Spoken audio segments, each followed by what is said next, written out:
luka Danu itu ada di betis kanan. Katanya Kang Heri, kenapa sih kok Kang Heri saudara bukan, siapa-siapa bukan, tetapi kelihatannya memang all out banget gitu loh untuk mendampingi Danu ya.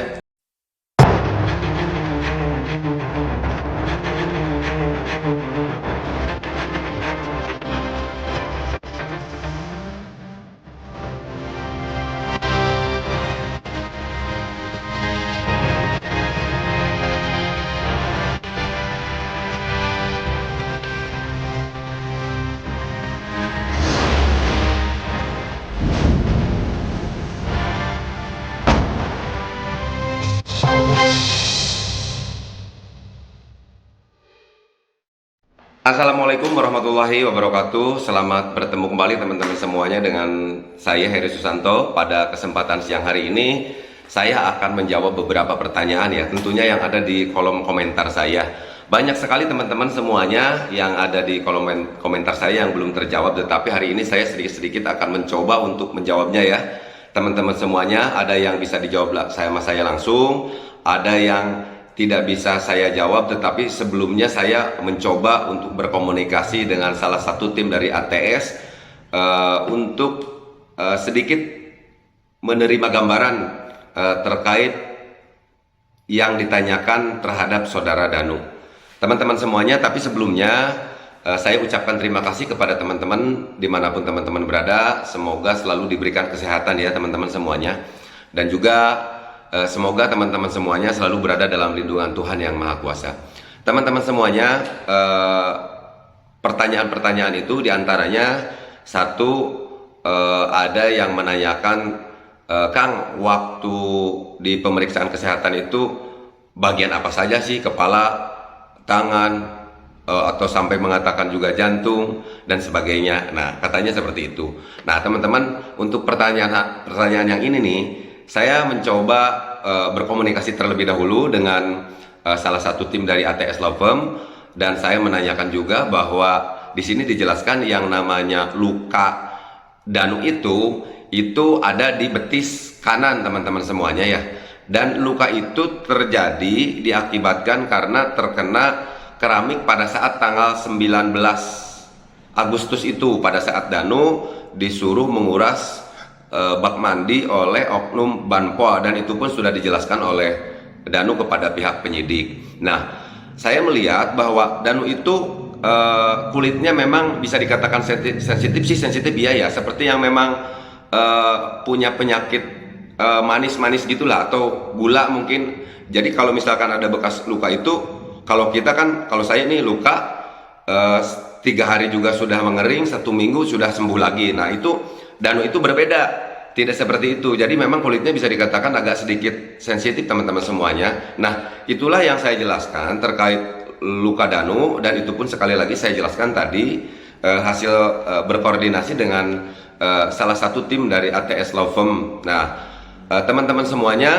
saya juga paham ya bahwa apapun yang saya jawab, yang saya berikan kepada teman-teman semuanya adalah beberapa bagian yang memang tidak percaya apa yang saya sampaikan, karena dianggapnya itu adalah sebagai pembenaran saja. Kenapa? Karena memang selama ini saya lebih banyak dekat atau mendampingi Danu dan Yoris, itulah teman-teman ya. Tetapi memang menurut saya itu sih silahkan, wajar-wajar saja ya kalau misalkan teman-teman semuanya mau berasumsi sendiri seperti apa, karena saya punya keyakinan juga bahwa apa yang saya lakukan baik itu juga belum tentu baik menurut orang lain teman-teman semuanya. Nah, itu yang pertama. Terus yang kedua, katanya Kang Heri, kenapa sih kok Kang Heri saudara bukan, siapa-siapa bukan, tetapi kelihatannya memang all out banget gitu loh untuk mendampingi Danu ya. Nah, teman-teman semuanya, dalam hal ini juga ini bisa dijawab langsung oleh saya. Saya juga sama lah pada dasarnya seperti teman-teman semuanya ya.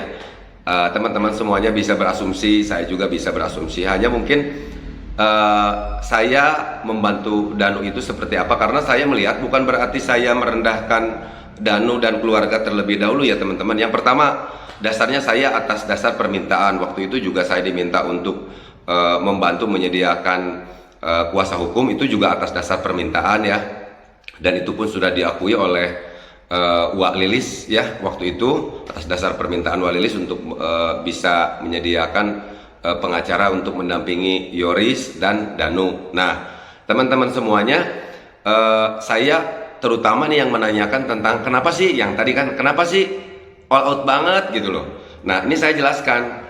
Yang pertama itu tadi, yang kedua, saya melihat seorang sosok Danu itu, kalau misalkan seorang Danu yang betul-betul melakukan, ya istilahnya yang melakukan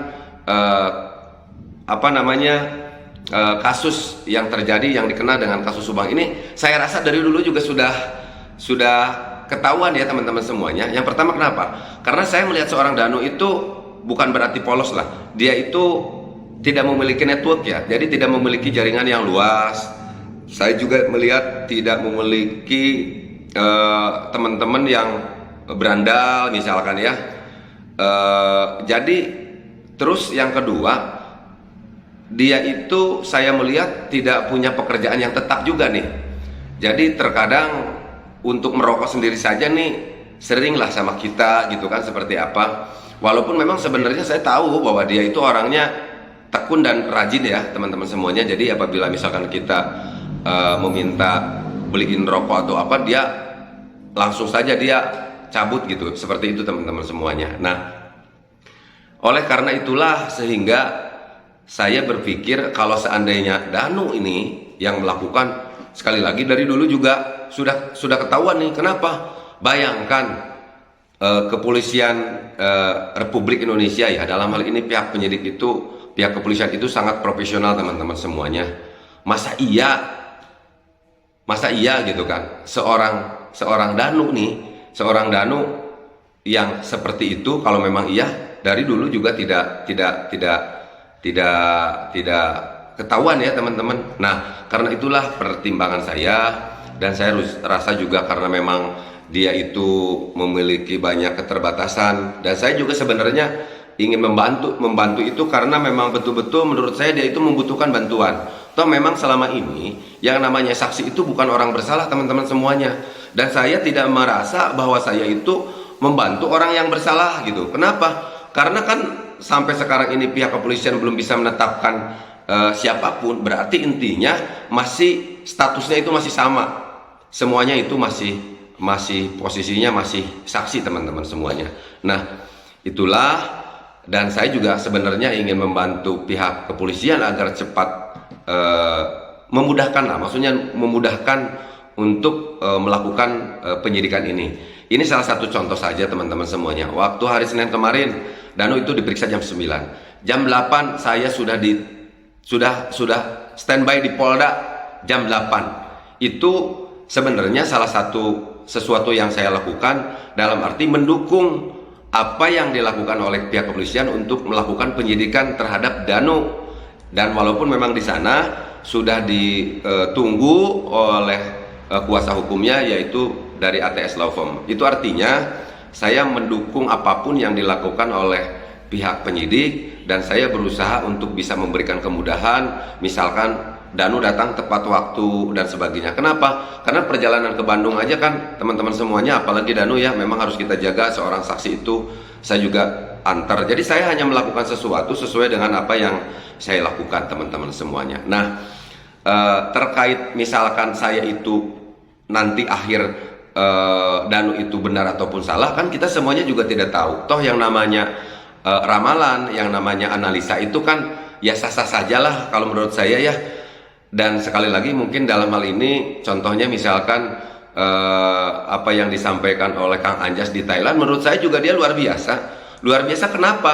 Karena dia dengan yang namanya dia duduk di sana, tetapi dia bisa melakukan analisa, berarti kan itu sesuatu yang luar biasa. Nah, sementara saya sendiri yang di sini bukan berarti saya tidak bisa menganalisa ya teman-teman semuanya, tetapi mungkin ada sesuatu yang saya tidak bisa tampilkan di publik ya. Ada sesuatu lah, mungkin nanti kalau misalkan teman-teman ingin tahu di season berikutnya akan saya jelaskan. Kenapa? Karena menurut saya